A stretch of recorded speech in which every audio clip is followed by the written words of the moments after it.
in the chat who you are and where you're tuning in from. Maybe if you're joining us for a professional reason, if this is something you do for a living, we would love to hear that. If you are a Wild Ones member, perhaps include the name of your local chapter. My name is Lisa Olson, and I am coming to you from Centennial, Colorado, which is just south of Denver.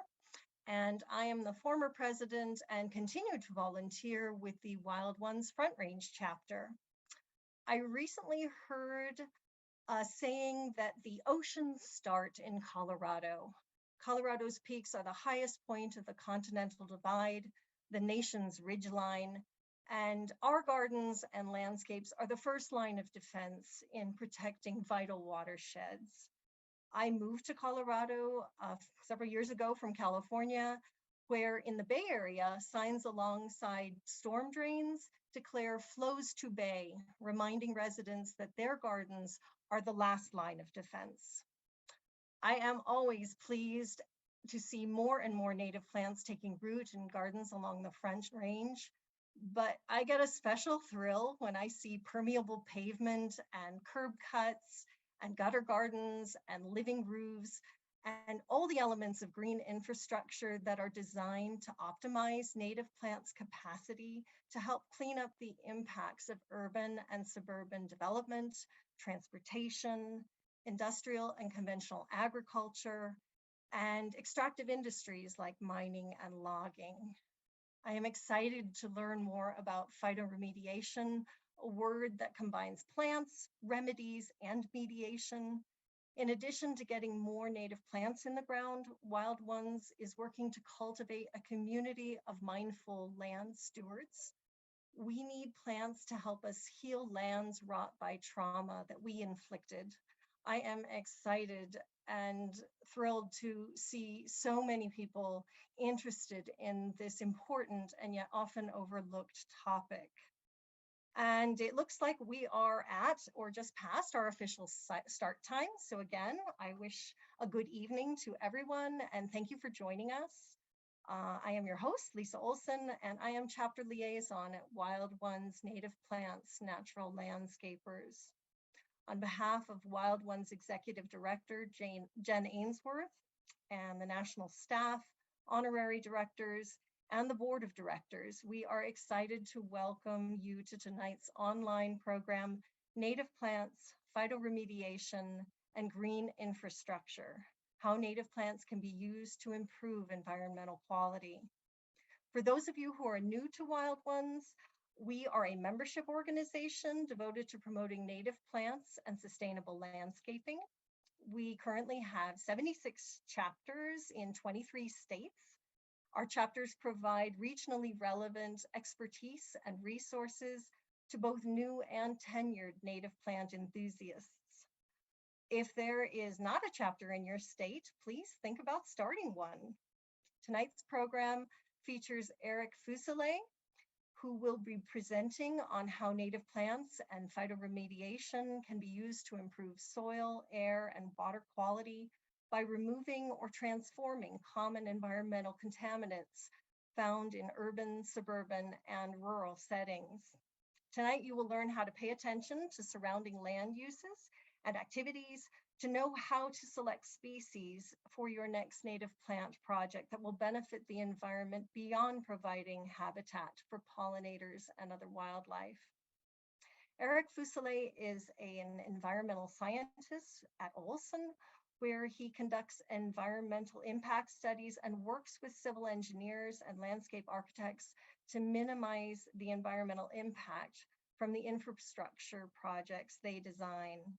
Eric serves on Wild Ones National Board of Directors and volunteers as chapter president of the Wild Ones Ozark chapter, which he founded just 2 short years ago in 2019.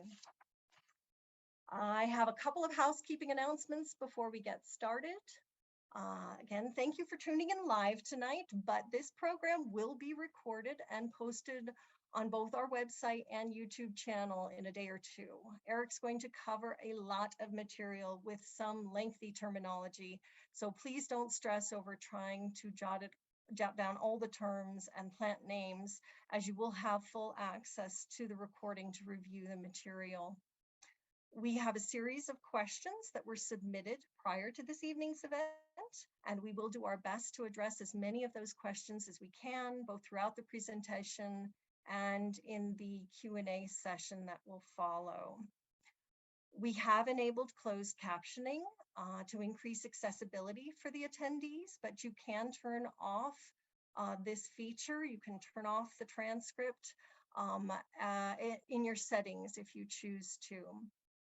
And if you have trouble with your audio during the presentation, please go to the test speaker and microphone setting by selecting the up arrow tab next to the mute button. During the presentation, we will be limiting the chat to messages to the hosts and panelists. Please use it to report any technical issues that you may be having. The chat will be turned back on at the close of Eric's presentation. So please direct any questions you have for Eric to the Q&A. Attendees can upvote questions that they want to know the answer to, and we will answer questions at the end as time allows. And we do have a few moderators who are volunteers, Wild Ones members, and they will be sharing their expertise answering questions as well. And now I would like to turn the program over to our presenter. Please help me welcome Eric Fuselier. Eric? Hey, thank you, Lisa. I appreciate that. And I appreciate the opportunity to be here to talk about two topics that are both very near and dear to my heart, that being native plants and phytoremediation. How can we use native plants to improve environmental quality? And just to assure you, I've cleaned up a little bit from when the photo you see on the slide was taken. Didn't just walk out of a swamp here. That photo was taken after towards the end of a long day of field work in eastern Arkansas in one of the wildlife refuges out there several years ago when I was doing some work out there with USGS. But anyway, so without further ado, let's go ahead and get started. Like Lisa mentioned, we do have quite a bit of material to cover, but no worries, this will be recorded. I'm also happy to make my slides available to anyone afterwards who would like to request them. So feel free to reach out for those. My email address is on the Wild Ones website. You can find it there. If you go to the board of directors and look at my profile, and you can reach out to me that way. All right, so native plants, phytoremediation, and green infrastructure. So let's see if I can make this work without screwing anything up. All right, have we advanced slides here? Let me know if we haven't, but all right, phytotechnology, and this is a much broader term than phytoremediation, but it's really kind of a starting point. I want to kind of start with some basics here and introduce some of these concepts. As native plant gardeners and landscapers, we often focus a lot on the benefits that the species we're selecting can have for various pollinators, wildlife, and that's all great stuff. I do the same thing, especially out on my own property. But what I would like to really introduce people to is we can be using plants for all kinds of different environmental change or improvement. We can use plants in place of a lot of other species that we've used in the past, or other hard infrastructure that we've used in the past to solve certain engineering problems. So what is phytotechnology?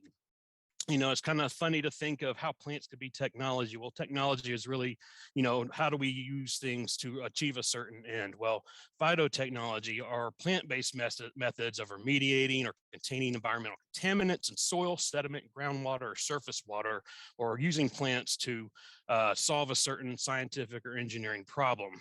Now, within the broader category of phytotechnology, we have phytoremediation.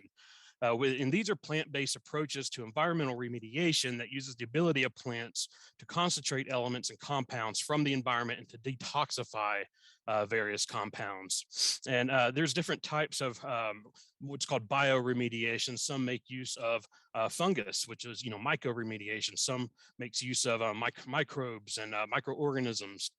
And I can't speak as much on the mycoremediation or the microbial remediation. Plants are kind of my shtick. I really enjoy, I've always had more of a draw to the plants, but, maybe in time, as these different fields of bioremediation develop, we can learn how they can really be integrated to optimize and maximize the benefit that we're having in improving environmental quality. So what are some things to consider?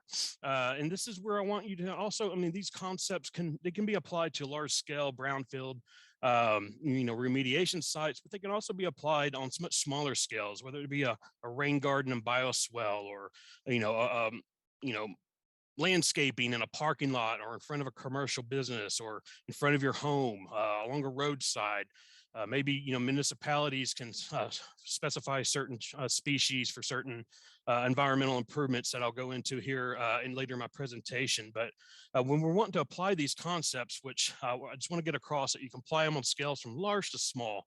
And my hope is the more that we apply these concepts, even on small scales, that cumulatively will have, on a landscape scale, if more and more people, municipalities, businesses are strategically placing plants for their environmental improvement, improving environmental quality of stormwater runoff, soil, air quality, whatnot, that, on a larger landscape scale, that we can have a greater impact to improve things beyond just ecologically, but also the air we breathe, the water we drink. So I want you to consider the surrounding land uses. If you're going to plant a species anywhere on the landscape, what's going on around that location? What's happening upstream? You can get on Google Earth and kind of follow a stream, or look at where you're at in your watershed. What might be coming downhill or down gradient? Is there a prevailing wind direction? Are you near an industrial part of town? Is there a certain factory that might be upstream of you? Is there, uphill, is there something that like a dry cleaner, something like that? Is there a parking lot where you might have a runoff, or is there, maybe a golf course where pesticides or fungicides, herbicides, whatnot might be being used or sprayed, or maybe farm or agricultural activities? And so, when we consider these surrounding land uses, we can really start to think strategically about maybe including some species in our landscape designs or gardens, or um, you know, urban street trees, whatever that may be, that can help remediate some of the contaminants that might be originating from some of these land uses.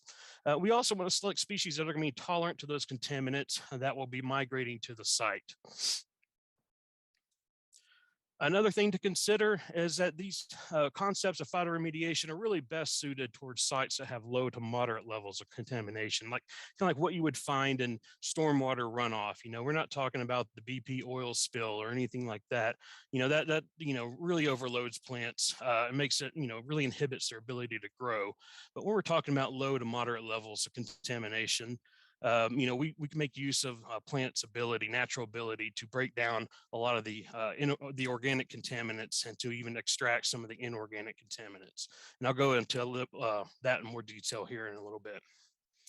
But there are various phytotechnological mechanisms that we can use that plants provide.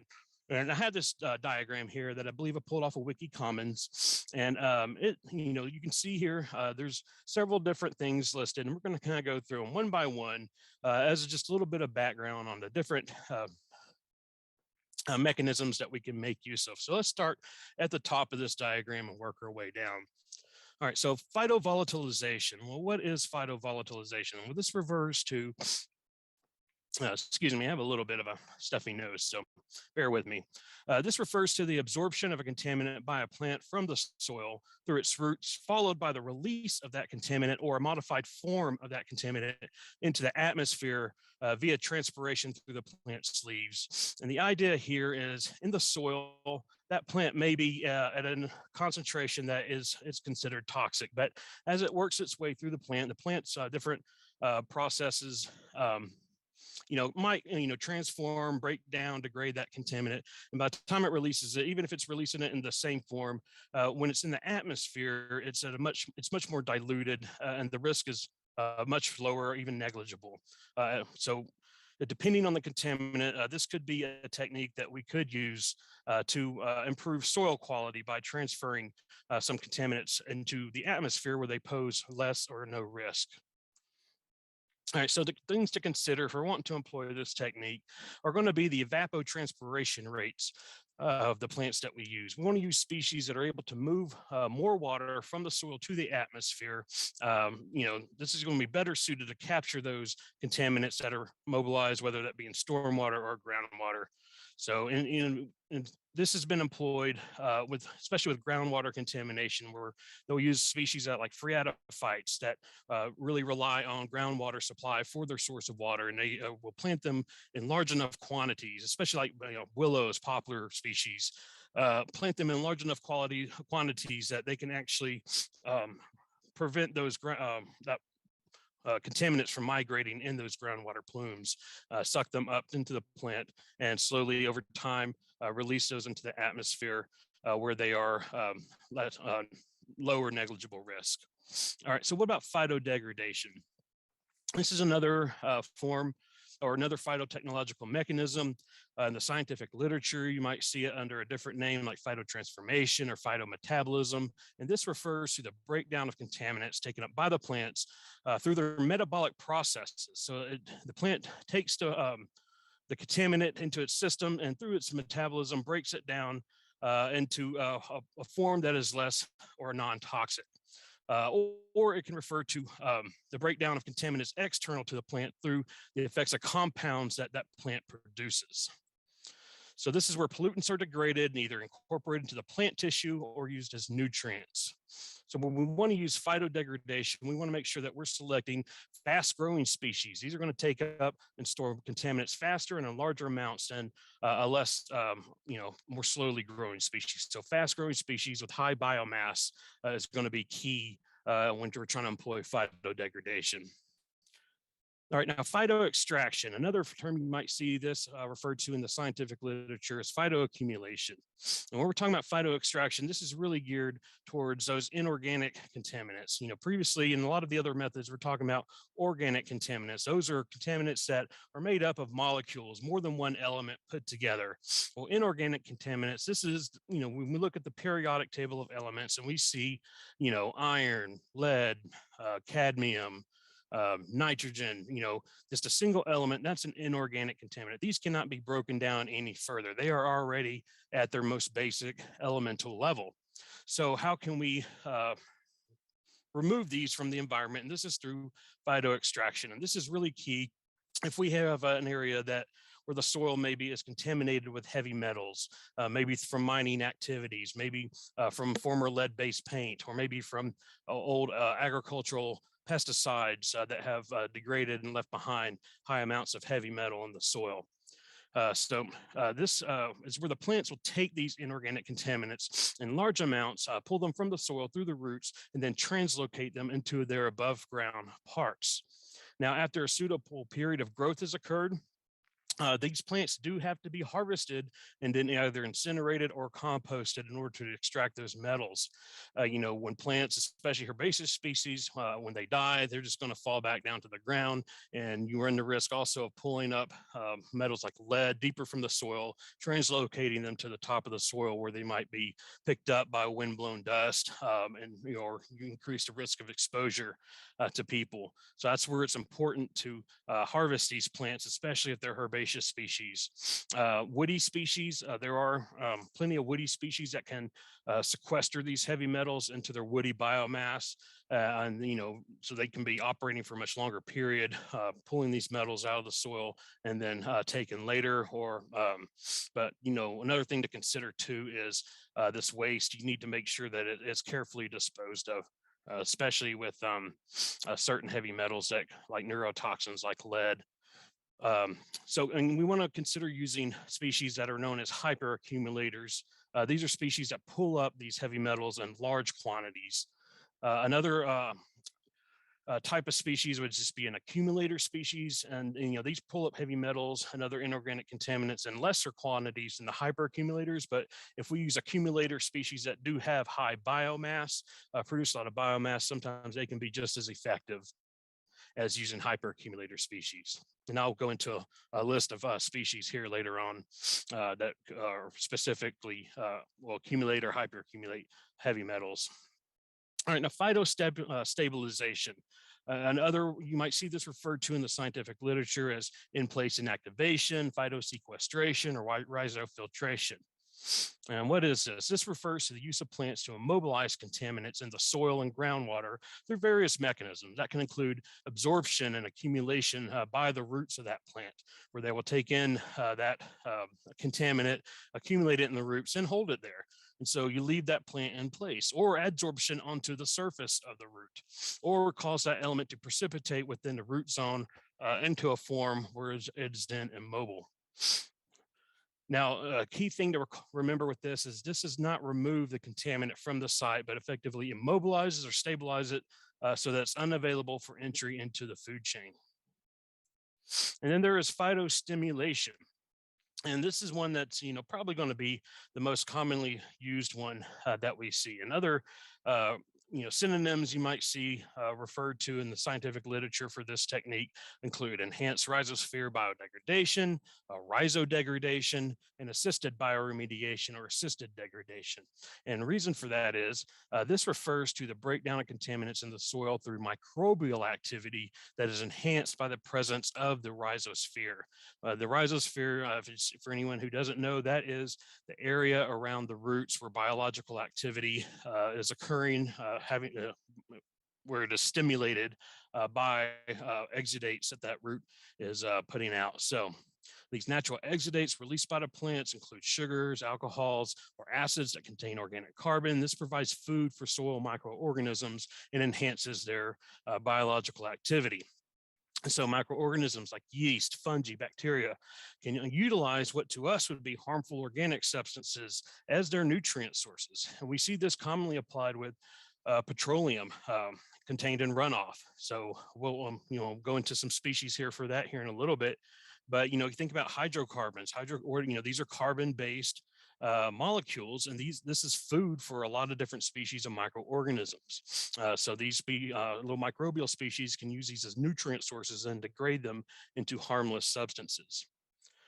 Now, when we employ this technique, we want to consider the root structure and depth of the plant species that we're using. Depth, we want to make sure that plant is able to reach the contaminant.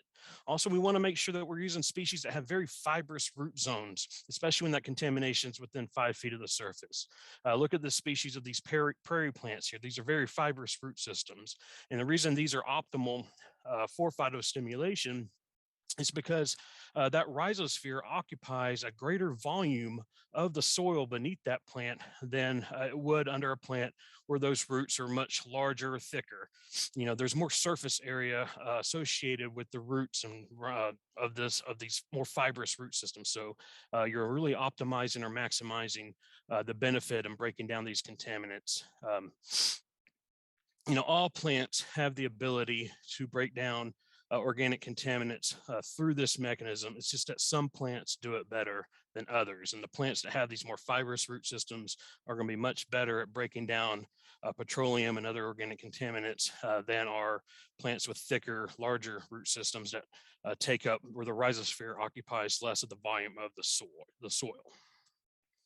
Another thing to consider is that while this is a slower process than phytodegradation, it can still occur during the winter months. Now, that might not be so much the case further up north, but in certain latitudes where we have warm enough winter days, we do still have soil microbial activity occurring, and it's just usually at a reduced rate than it would be during the growing season. All right, so then finally, phytohydraulics, and this is really down the bottom of the diagram, and this is really going to be more applied towards groundwater contamination. This refers to the use of plants that are able to draw groundwater towards the roots in order to change the speed or the direction of that groundwater flow, or to modify groundwater levels. Maybe you want to suck up more of that groundwater to modify the level for one reason or another. So this is where, again, phreatophytes are really going to be helpful. Phreatophytes being species that rely on groundwater for their water supply. Species with high evapotranspiration rates are also going to be ideal. So think here, willows, poplar species. And again, when we install these in large quantities, we can actually change the direction or the speed that groundwater is moving in to prevent these contaminants from migrating off-site in the groundwater plumes. This technique can also be applied with phytodegradation and phytovolatilization. So depending on the species, we may be able to pull up the groundwater and then degrade those contaminants through the metabolic processes of the plant, and then eventually release it through transpiration through the leaves, or just to pull it up from the groundwater and release it through the leaves. Now, you really want to be careful and make sure you understand what contamination is there if you're doing this on the level of, say, a full brownfield site remediation. Because you don't want to be releasing things into the atmosphere that might be toxic in the atmosphere. But with certain contaminants, this is a solution that we can make use of. So what are the benefits of using native species in phytotechnology? I mean, phytotechnology we don't have to use native species. Or it's often, people aren't always using native species for this, but really when we choose native species, and I assume many of you are here today because you already understand the importance of using native species in our landscaping, but just to, state it for anyways, native species, they're already part of the web of life. They've been evolving in the region which we find them, or which the region which they're native to, and they're part of the local ecology. They form the base of the food web. Native species of birds, insects, and other wildlife have been co-evolving with these native plant species for millennia, and some species of wildlife have become completely dependent on certain native species of plants in order to complete their life cycles. Many of us are very familiar with examples, whether it be bobwhite quail or monarch butterflies. But when we're using native species for phytoremediation, we can not only be taking part in site remediation, but ecological restoration as well. Not only that, but native species are already going to be adapted to the local climate and conditions of the region in which they're native to. As long as we're planting them in the place where they're going to grow the happiest, as long as we're taking into account their needs for sunlight versus shade versus moist soil versus well-drained soil, other conditions, as long as we're planting them and how they're happy, they're going to do well, and it's going to be more economical to use these than it would be non-native species.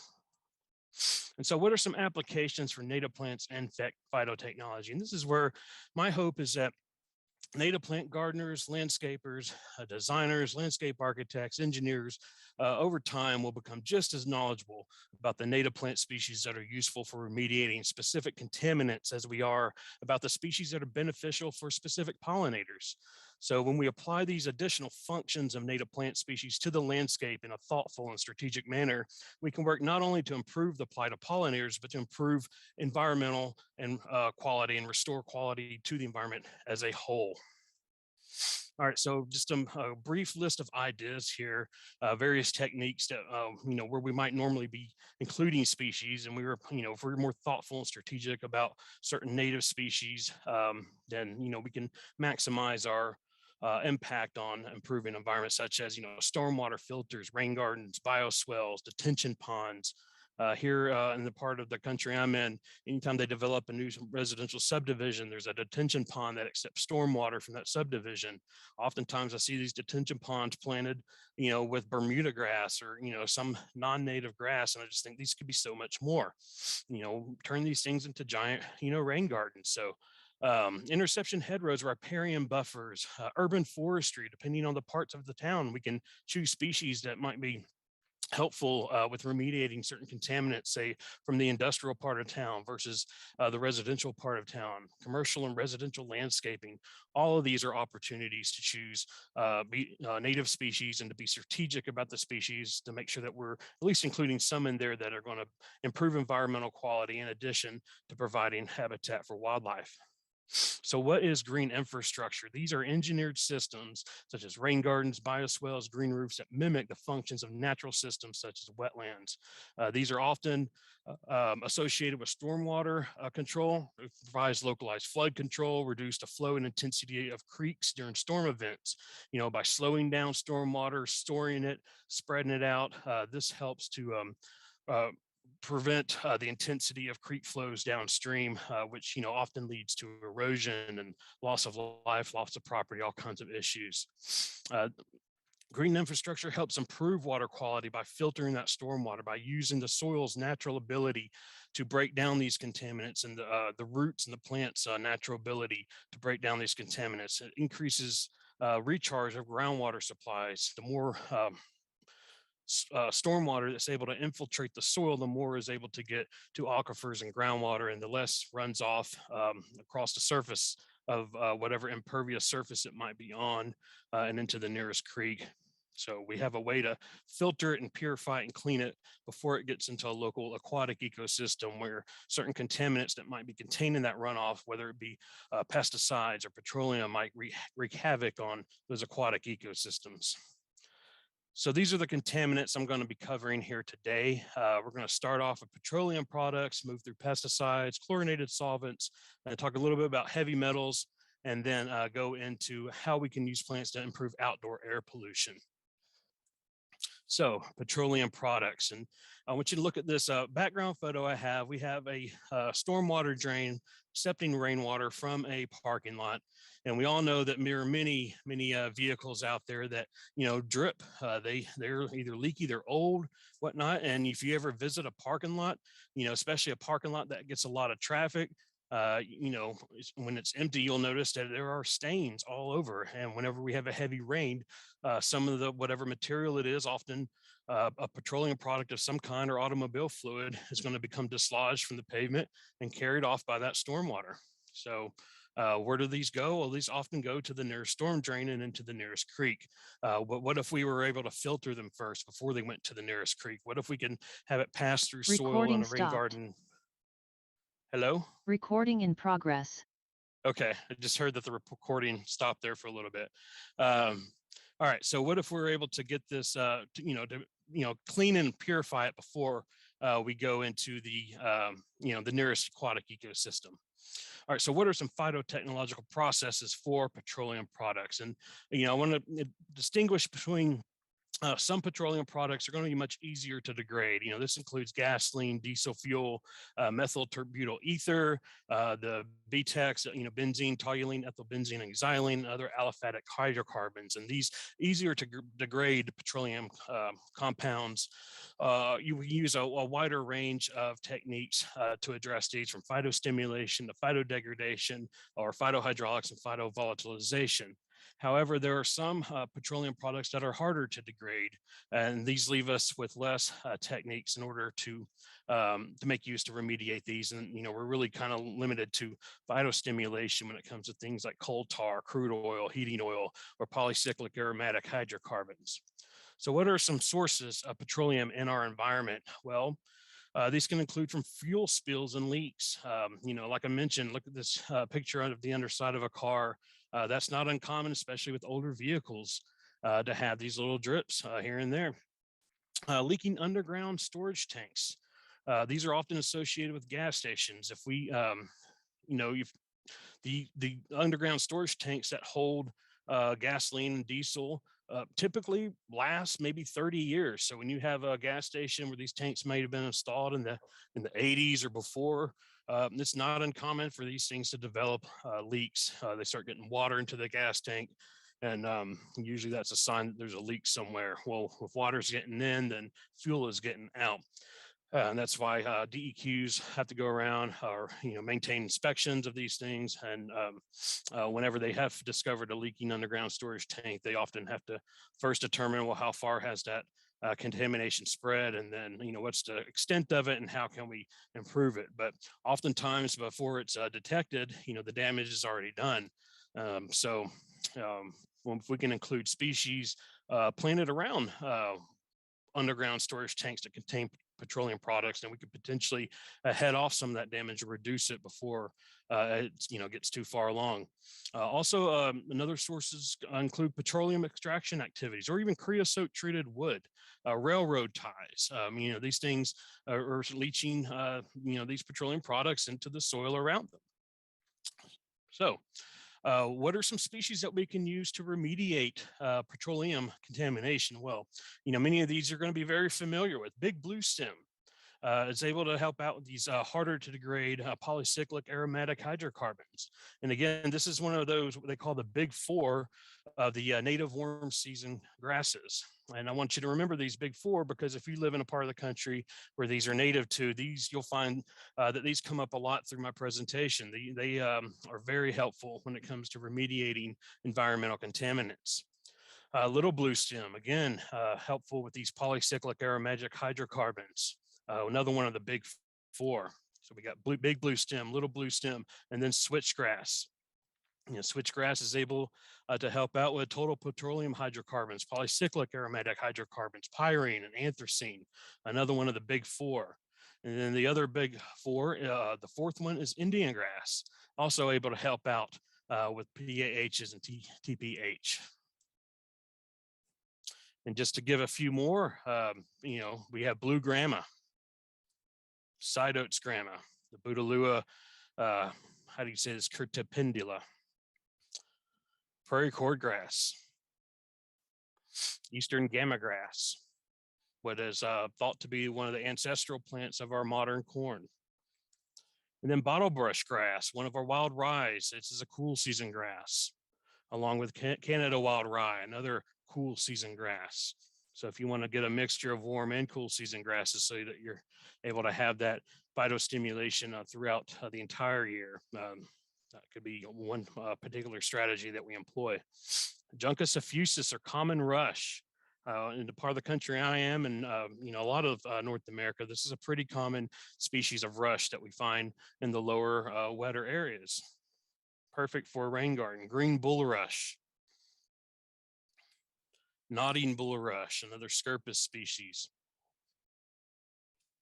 Oval head sedge, getting into some carex, like Carex stricta or tussock sedge. Broadleaf cattail. An arrowhead, Sagittaria latifolia. So maybe you have an aquascape project.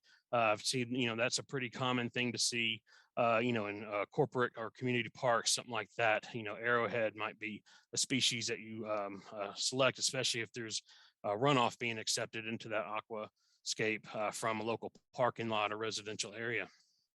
Common sunflower, the Helianthus annuus, the native variety, not the cultivars that, we see. I mean, maybe those are effective, I don't know. But the studies I've seen have focused on the straight species. And Senna obtusifolia, or coffee weed.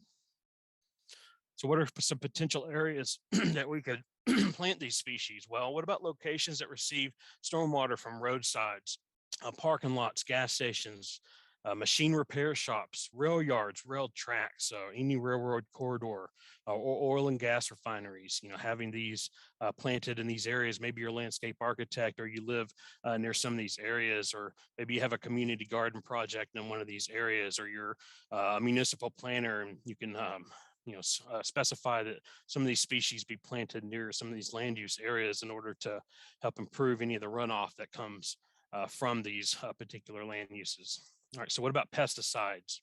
Maybe you live in an agricultural or rural area. So maybe you want to consider some species, or maybe you own a farm. We want to use these species in locations that receive stormwater from residential areas as well, orchards, rail corridors, utility corridors. So what about big blue stem? Like I mentioned, the big four, this is able to help with atrazine, which is a widely used herbicide used primarily in agriculture. Can be applied both before and after planting to control broadleaf and grassy weeds. Chlorpyrifos, this is an insecticide that's used primarily to control foliage and soil-borne insect pests. Pendimethalin is a selective herbicide that's used to control broadleaf weeds and grassy weed species in a number of crops and non-crop areas, as well as residential lawns and on ornamentals. And then propiconazole is a fungicide primarily used agriculturally or on turf grasses that are grown for seed and aesthetic and athletic value, as well as wheat, mushrooms, corn, peanuts, almonds, and a variety of other fruits and nuts and other edible agricultural products. So big blue stem maybe as planted around these areas where these types of agricultural activities are happening. Again, that's that big four. I want you to remember big blue stem. It's a very important one when it comes to improving environmental quality. Switchgrass, like I mentioned, atrazine and pendimethalin earlier. This one's able to help with both of these as well. Another one of those big four. And then another one of our big four is Indian grass, also able to help with atrazine and pendimethalin. Eastern gamma grass, again, able to help with the chlorpyrifos, and then pendimethalin and some of these others. Broadleaf cattail, again, with the atrazine, commonly used in residential areas. Black willow is able to help remediate bentazone, which is an herbicide used to control annual weeds. It's highly soluble in water, volatile, and very mobile, and produces a risk of leaching into groundwater. So these black willow species, which is a phreatophyte, is able to suck up some of that from that groundwater and help remediate that. River birch is able to help with bentazone, which is a selective herbicide that's used on lawns and turf, as well as agriculturally in rice, corns, peanuts, beans, peas, and other agricultural products. And we have Eastern cottonwood. It's able to help remediate allichlor. This is an herbicide used for weed control on corn, soybeans, sorghum, peanuts, and beans, as well as dioxane, which is another herbicide. And then metolachlor, which is an herbicide used in agriculture for grass and broadleaf weeds to control these within corn, soybean, sorghum fields, as well as cotton and peanuts. So these cottonwoods, would be very beneficial to have these near these fields that are maybe making use of some of these pesticides. Red mulberry, helpful in remediating anthracene. All right, so what about chlorinated solvents? Well, what are chlorinated solvents? These are used in all kinds of different activities, from cleaners, degreasers, rocket propellants, fire retardants, and refrigerants. These are like an example would be trichloroethylene. This is a solvent that's often used in the dry cleaning process, as well as rubber production and for degreasing metal parts during the manufacturing process. So American sweet gum has shown the ability to help remediate trichloroethylene. So, as well as Eastern cottonwood, which is also, in addition to trichloroethylene, research has shown its ability to help remediate perchloroethylene, which is the most common solvent used for dry cleaning in the U.S. One thing I do in my job are environmental site assessments, and I did one on a historic dry cleaner that had been in operation for about 5 decades, since the 70s, maybe the 80s. And one thing I discovered in researching the history of that property is, there was a time not so far in the distant past when the byproducts that they were storing of the dry cleaning process, they had a container outside that they stored that in, but it had no secondary containment system. And so every time it would rain, that container would pop off and overflow, and that TCE, PCE would overflow and spread through the parking lot and contaminated the soil heavily. So they had to, at one point in the past, clean up that soil.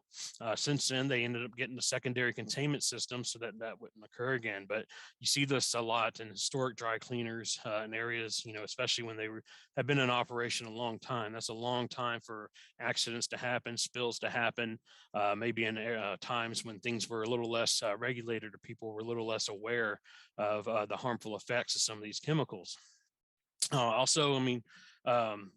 Pentachlorophenol, or PCP, is an industrial wood preservative used mainly to treat utility poles and cross arms. So this is another source of these chlorinated solvents in the environment.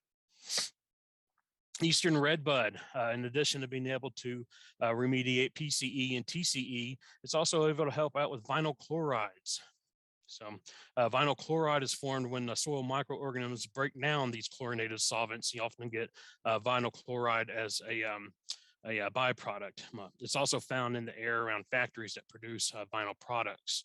So, and it may eventually settle in the soil. Silver maple, again, vinyl chloride and trichloroethylene. American sycamore. River birch. Pin oak. mean, a lot of things, these I think would just be great, either whether that be in industrial areas or parking lots where dry cleaning activities are occurring. Black willow, great for a detention pond or some sort of a containment system that might be containing runoff. Oh. And then goldenrod, blue stem goldenrod, elm leaf goldenrod, as well as stiff goldenrod have all been shown to have the ability to remediate perchloroethylene and trichloroethylene. Eastern gamagrass. So potential locations where we can use these species, well, we can use them in locations that receive stormwater from, like I mentioned, dry cleaners, industrial sites, rail maintenance yards where they're using those degreasers to clean off those rail cars, auto body shops, and defense sites. If you recall, rocket propellant, it's another use for some of these chlorinated solvents. Now, moving on to some inorganic contaminants or the heavy metals. No, not that kind of heavy metal. Okay, yeah, there we go. That kind of heavy metal. We're talking about the periodic table of elements. You know, you cannot break these down into a smaller, more simpler form. These are already bound down to the basic element that they're already at. I mean, chromium, nickel, this is the periodic table of elements, folks. This is why we call these inorganic contaminants. So remember, with these, we have to use phytoextraction. We want to choose a hyperaccumulator species or accumulator species that produce a lot of biomass. But remember, the key there is, especially if they're herbaceous species, each year they need to be harvested and removed from the site in order for those heavy metals to be removed from that site. Otherwise, they're just being brought down and put back onto the top of the soil. Or, you know, if we choose woody species, these heavy metals can be sequestered into the woody biomass, and that's a better, more long-term storage solution potentially. So what about chromium? Sources of chromium in the environment include dyes, paints, leather tanning, the automotive industry, and pressure-treated lumber. Well, pale smartweed or Persicaria lapathifolia has been shown to be a hyperaccumulator of chromium. Duckweed species, the limna species, can accumulate chromium. And, you know, if anybody has seen a pond where duckweed has taken over, you know that this does produce quite a bit of biomass. It's just a matter of having to harvest that duckweed out of that pond each year. American water lily, accumulator of chromium.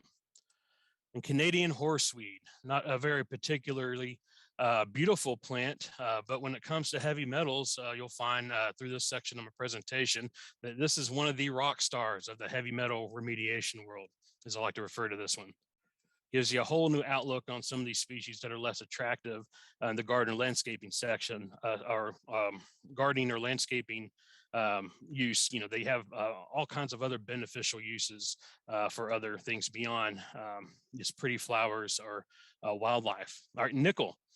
This sources of nickel in the environment include the burning of fossil fuels, battery production, windblown dust from industrial areas. There's a new emerging field of study called phytomining, and they've had a lot of success with phytomining of nickel from nickel contaminated soils. I have not been able to find research yet on native species that they've used, but I believe with a lot of the brassica species, they've had a lot of success with pulling nickel out of the soil and then processing these plants and reclaiming that nickel. So if this, you know, if phytomining became, if we became more effective at that, we were able to invest more in studying how can we use this technique to not only improve soil, remove these heavy metals, but also reuse some of these heavy metals instead of having to dig them from deep down in the earth. All right, so hairy goldenrod is a hyperaccumulator of nickel. Balsam groundsel, another hyperaccumulator species. Black locust. Sunflowers are accumulator species of nickel. And again, here's that Canadian horseweed. Dog fennel. Black willow. Then we have copper. You know, sources of this in the environment include wire production, pipe production, electronics, pesticides. You know, this is when you might consider, like, you know, historic farms and orchards using some of these species. Pale smartweed, again, another hyperaccumulator, this time of copper. We have one of our big four, little blue stem. Another one of our big fours, big blue stem. Then side oats grama. Again, sunflower. Fox sedge. and American water lily. Pondweed. Again, duckweed. This one, Limnum minor, has been shown to be able to accumulate copper in large quantities. False indigo bush and black willow. All right, zinc. Sources of zinc include smelting operations, mining activities, metal roofing and paneling, and tire debris. Think about roads and highways and interstates that have high traffic volumes. You know, your tires over time, a little bit gets shaved off at a time. That's why we have to replace our tires on our vehicles. Where does all that tire dust go? Well, oftentimes it ends up along the roadside, you know, soils along the, especially like, you know, heavy traffic roadsides and interstates are often contaminated with zinc. So if we have species planted here that, you know, maybe these can be used, you know, pull up some of the zinc, if, you know, or maybe choose some woody species that are able to accumulate zinc for just, if, you know, in the roadside, it's not necessarily feasible to go remove the plants each and every year. You know, you might reserve that for a location like with mining activities or steel production, something like that, or some zinc contamination like that. But roadsides, we may choose other species, maybe that sequester these. Canadian horseweed, again, that's that rock star. Sunflower, eastern gamagrass, and then here's black willow. All right, what about cadmium?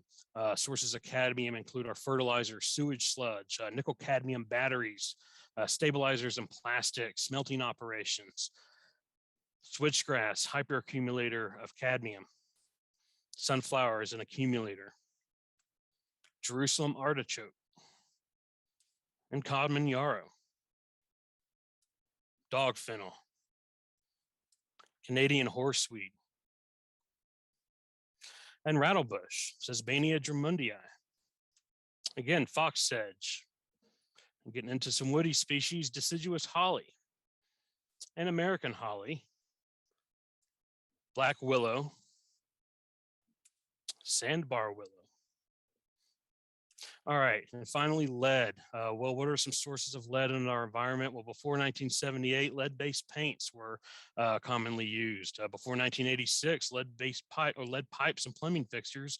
And before 96, we had leaded gasoline. So think about roadsides, you know, long roads that have been around since, you know, for a while before the you know, the 96 ban on lead based gasoline. And so, you know, runoff from these roadsides contain little pieces and drips here and there of leaded gasoline. And, you know, that lead often contaminates these roadside ditches. Current sources include industrial facilities, batteries, and ammunition. You know, you hear about lead shot, you know, it's commonly used by people that hunt waterfowl, and that shot just goes into the bottom of some of our wetlands, and the waterfowl get lead contamination. Well, switchgrass is a hyperaccumulator of lead.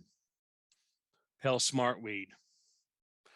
And to give you a whole new appreciation for annual ragweed, this is a hyperaccumulator of lead.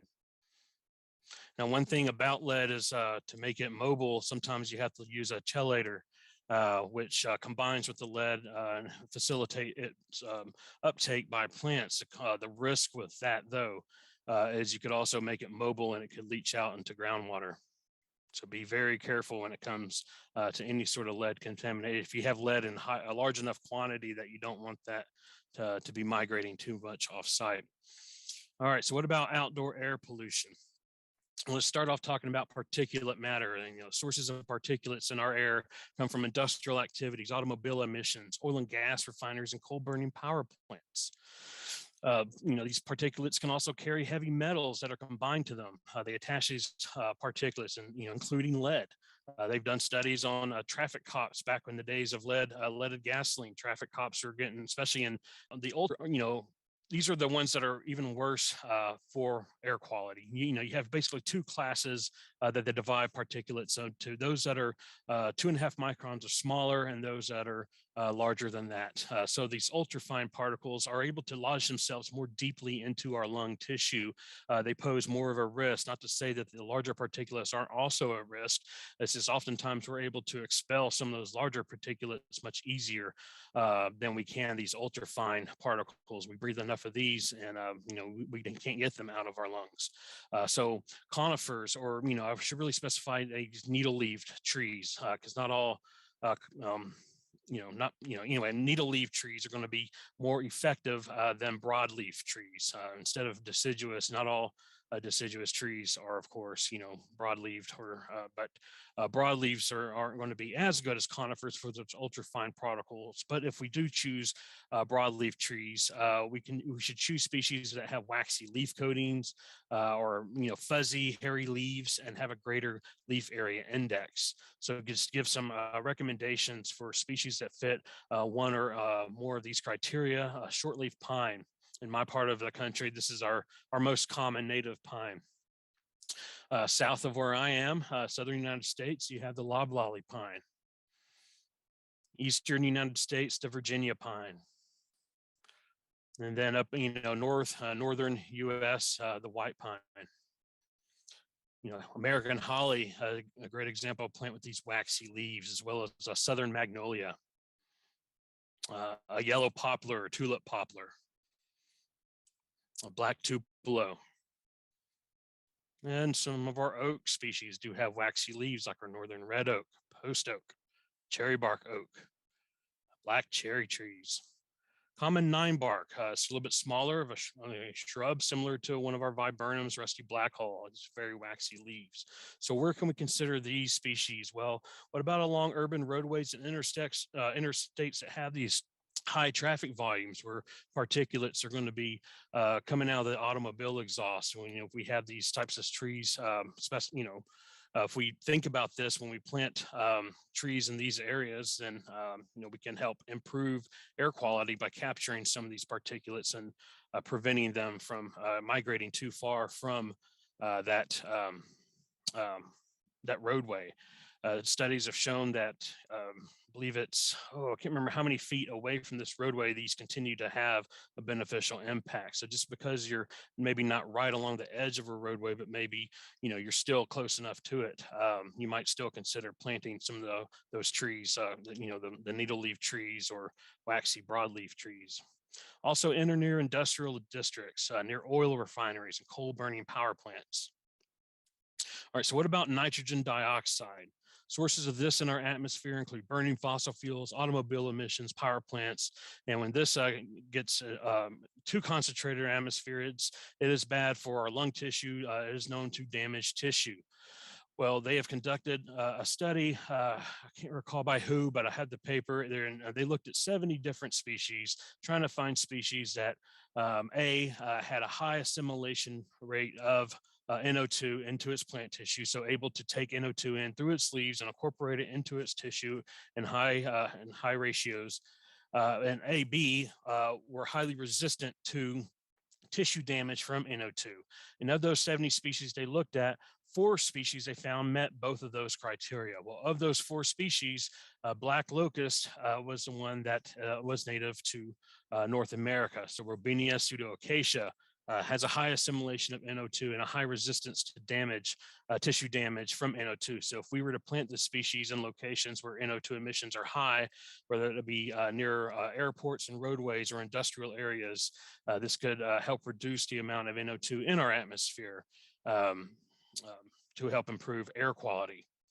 All right, so what about carbon dioxide? That's probably one of the more the serious things in our atmosphere we need to think about and consider removing from our atmosphere. Well, and this is where carbon sequestration is going to be important. So what do we need to do for carbon sequestration? Well, trees are going to be a great option when it comes to choosing plants. We're going to need fast growing trees. These are going to be able to store the most carbon during their first decades. Also long-lived trees. We don't want trees that are going to be short-lived and die, because when they decompose, they release that carbon right back into the atmosphere. So something that's able to sequester that carbon for a long period would be ideal. And also trees with large leaves and wide crowns. This helps maximize photosynthesis. Photosynthesis being that activity where they're pulling carbon dioxide from the atmosphere through their leaves, combining it with water, a little bit of sunlight as a catalyst, and a byproduct of that, of course, is oxygen. But that carbon is sequestered into their biomass. So bald cypress. Probably one of the better ones. Its average lifespan is 600 years, maximum lifespan typically about 1,800 years. So very long lived, and these things can grow very large. White ash has an average lifespan of 260 years. Black tupelo, average lifespan of 250 years. Yellow poplar, also 250 years, very long-lived trees. White pine, these are all considered fast-growing or moderately fast-growing species. Shortleaf pine, white oak, chestnut oak, northern red oak, and live oak. But here's the thing, when they look at soil versus plants, they found that our flora or our soils really, I don't want to say that our flora are overvalued, because I really do believe that our flora are still undervalued. But I think our soils are very much undervalued. So I wanted to show this diagram that was put out by the World Climate Council, showing that how much carbon can be sequestered in the soils versus the above ground biomass of different ecosystems. And you really see here wetlands, boreal forests, and temperate grasslands being able to sequester the most. So while native plants are helpful in sequestering carbon, the soil beneath these native plants can play an even greater role in helping fight climate change. So this is why we really need to focus on our efforts, not just on planting native species, but on conserving and restoring living landscapes wherever possible.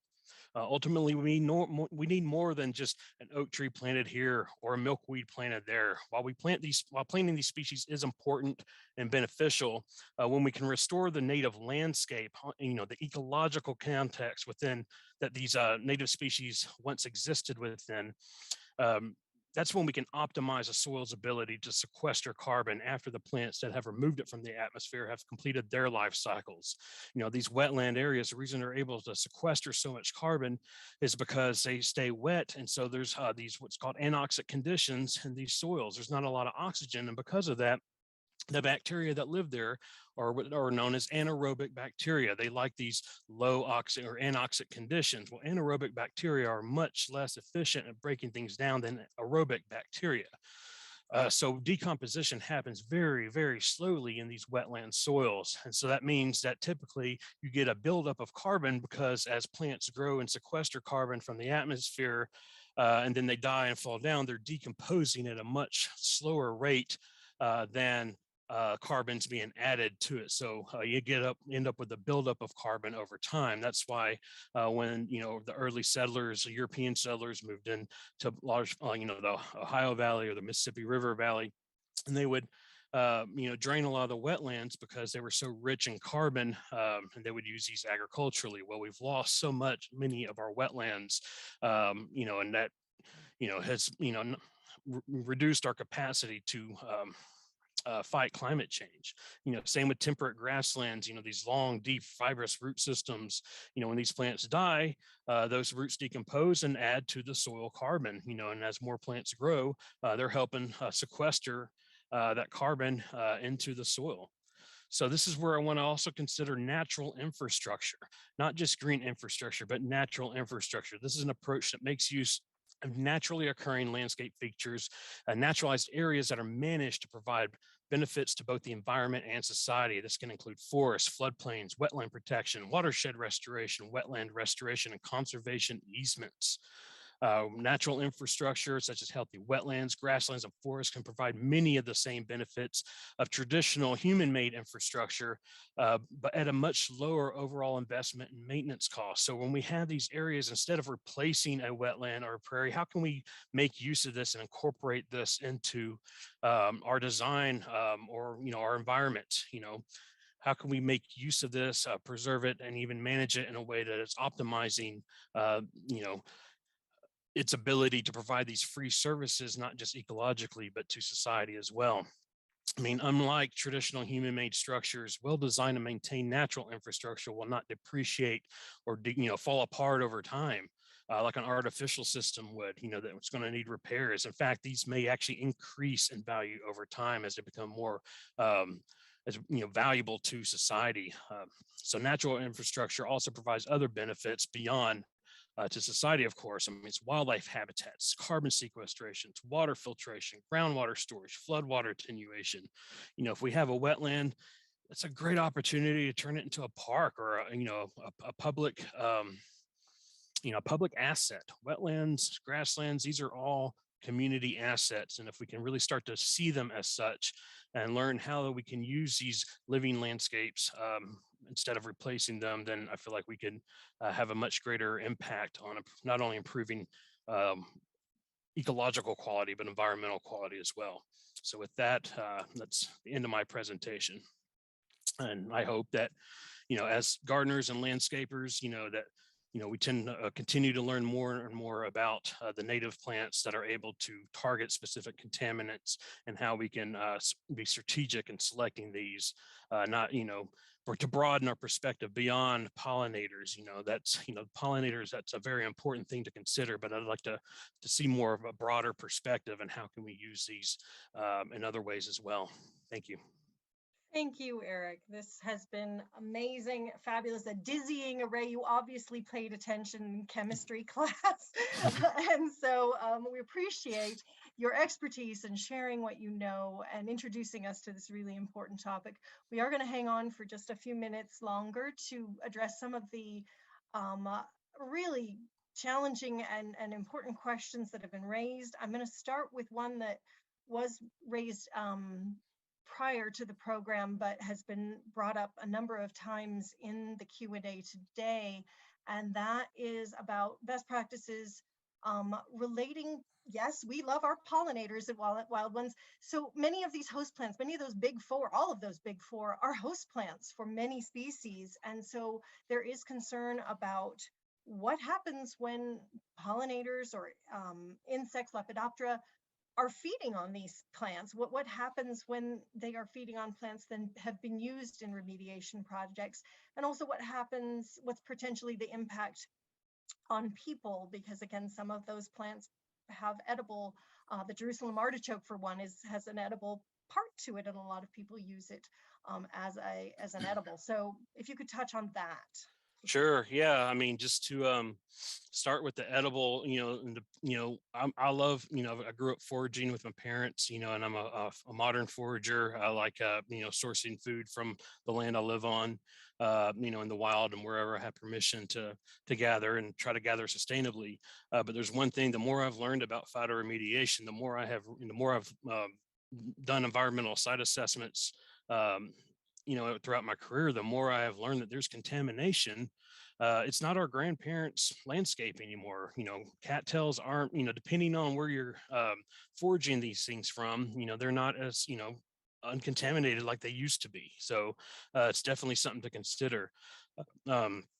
Now, as far as the specific organic contaminants, depending on the mechanism the plant is using, some of these are being broken down into, harmless, non-toxic components. So in those situations, it's not as much of a concern. However, things like heavy metals, I know there's been quite a bit of research I've seen, about bees and pollinators coming into contact with heavy metals through the pollen and even bringing those heavy metals back to their hives.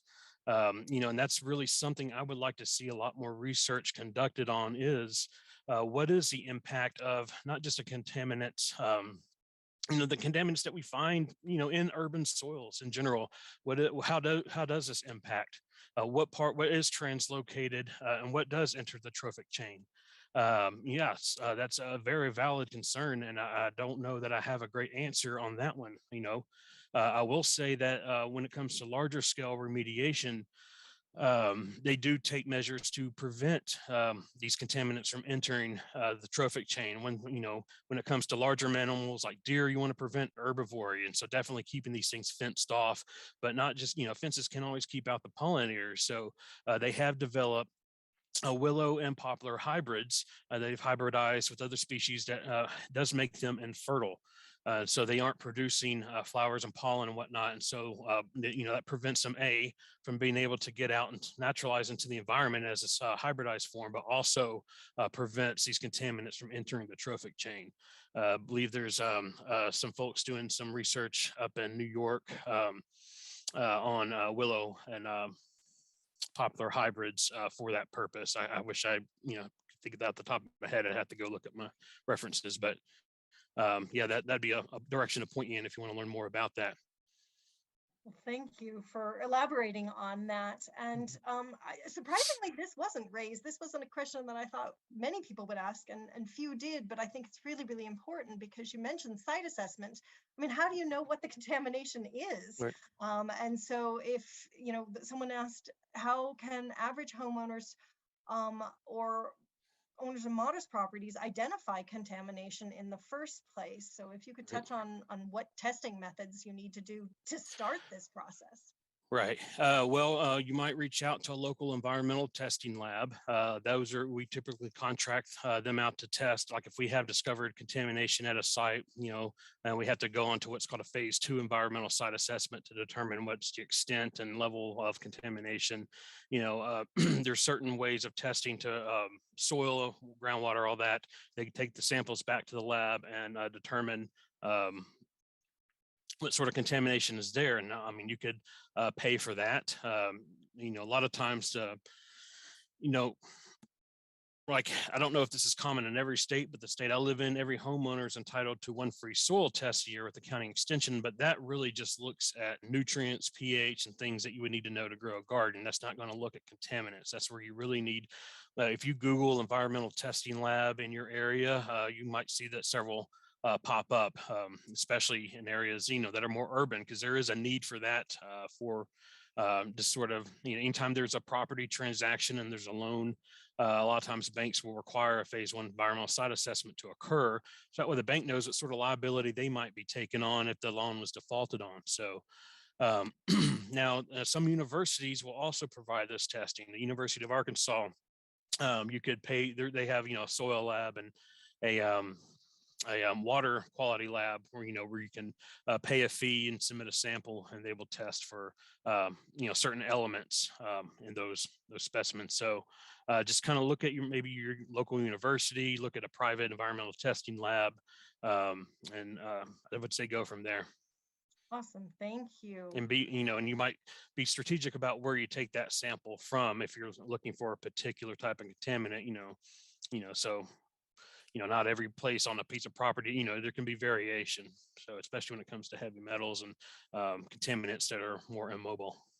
Very good, thank you. We've had some, and I think we need a little clarification on when plants are performing different functions in terms of remediation, what the disposal looks like. I think there's been a little bit of fixation in the audience on the removal of plant materials. Right. And there are some instances, I think, that you touched on earlier in the program where you're not necessarily having to remove those materials. So if you could touch a little bit on what instances you would need to physically remove and what that looks like.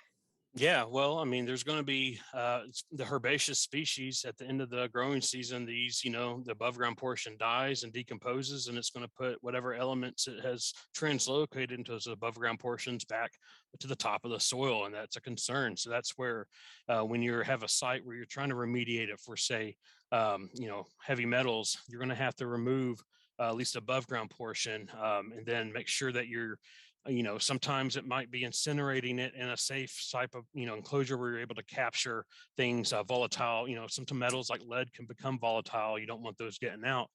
So there are, I would check with, local state regulations.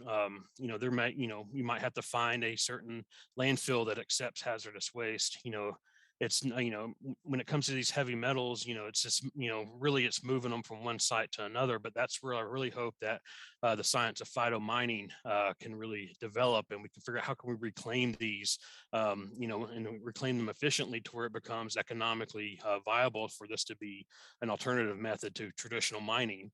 So, and then when it comes to woody species, these are sequestered into that woody biomass, which isn't, going to, decompose at the end of the year. But a lot of trees and shrubs and whatnot do have a point where they have plateaued out on the amount of woody biomass. So if there's still that contamination in the soil, or if there's a concern about some of the contaminant being getting into the trophic change from herbivory, then those might have to be removed and disposed of in the same way as the herbaceous species. They just probably wouldn't need to be removed as often or annually like you would the herbaceous species. And for deciduous leaves of woody species, that would be something that you would want to remove as well, Right. potentially. Yep. Okay. Yep. And then we had couple questions come in about obstacles to actually implementing these types of projects, both Mm-hmm. in the private sector and in the public municipalities. Can you talk a little bit because people talk in Wild Ones a lot about barriers to native landscaping, Mm-hmm. and this seems like it might be even taking it a step further. So if you could touch on that a little. Yeah, well, honestly, I feel like with this, one of our largest barriers, even within the native plant community, has just been our awareness and education of being able to do this. So, as an environmental professional that works on low impact development projects with the different firms that I've worked for over my career, um, you know, they would usually have me select the native species for rain gardens, bioswales, detention ponds, and so I would just, I really just have always enjoyed geeking out over the stuff in my spare time. So I've developed like a trove of research papers and articles and books on the topic, and maintain my own list and database of various species and what they're good for. And so I've always just tried to select species for rain garden design projects. Switchgrass, it's a great example for a rain garden. Mix it in there. Make sure you're including some switchgrass with your pollinator species as well, because that's going to help break down some contaminants. That's just one that you see, you saw it pop up throughout my presentation.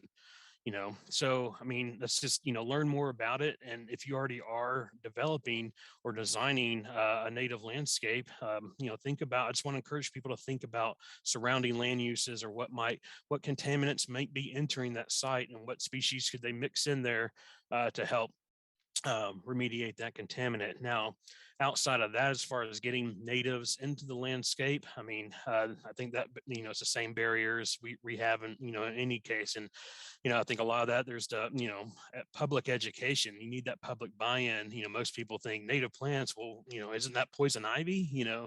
That's one comment I got. I spoke to a local Rotary Club, and that's what somebody asked. I was like, well, yeah, but it's not just poison ivy.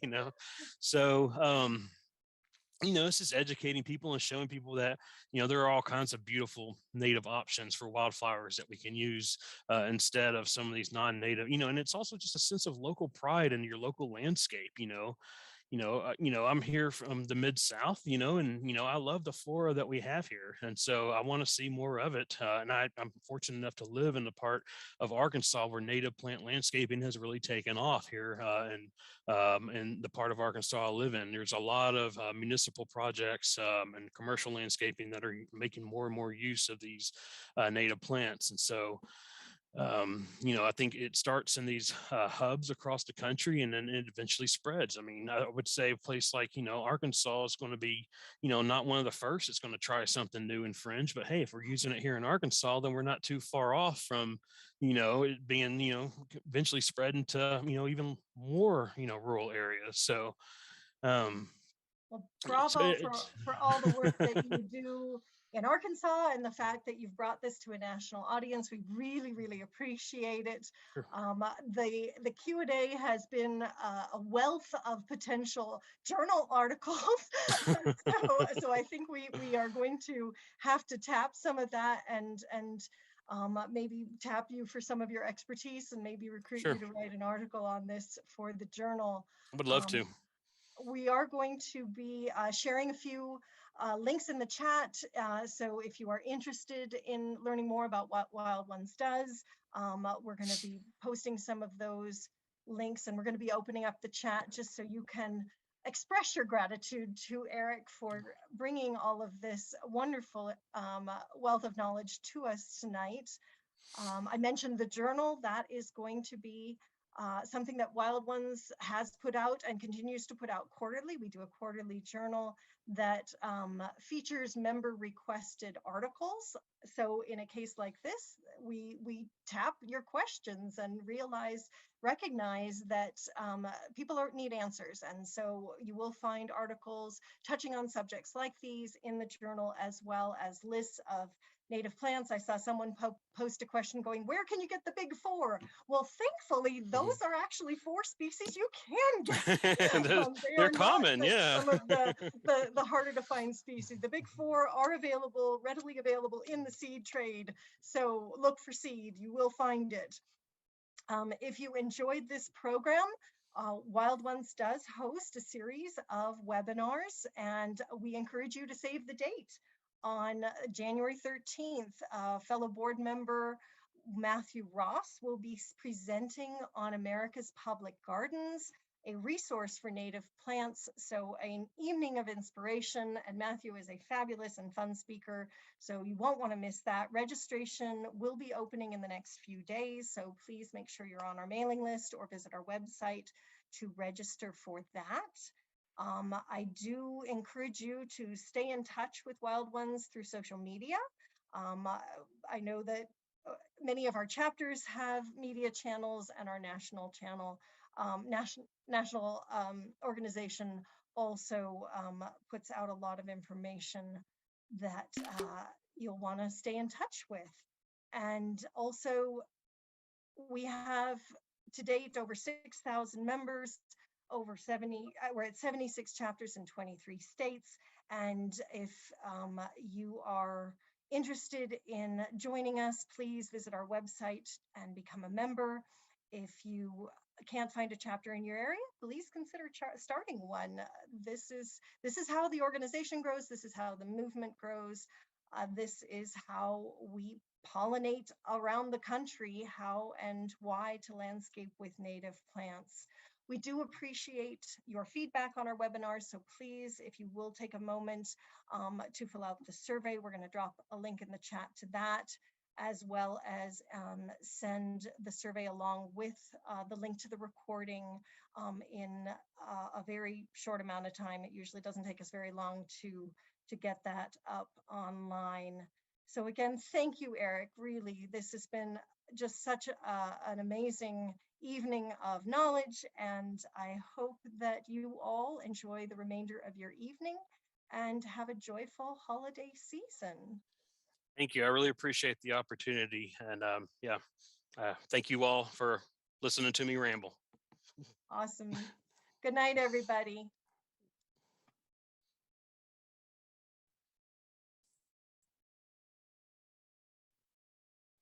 Recording stopped.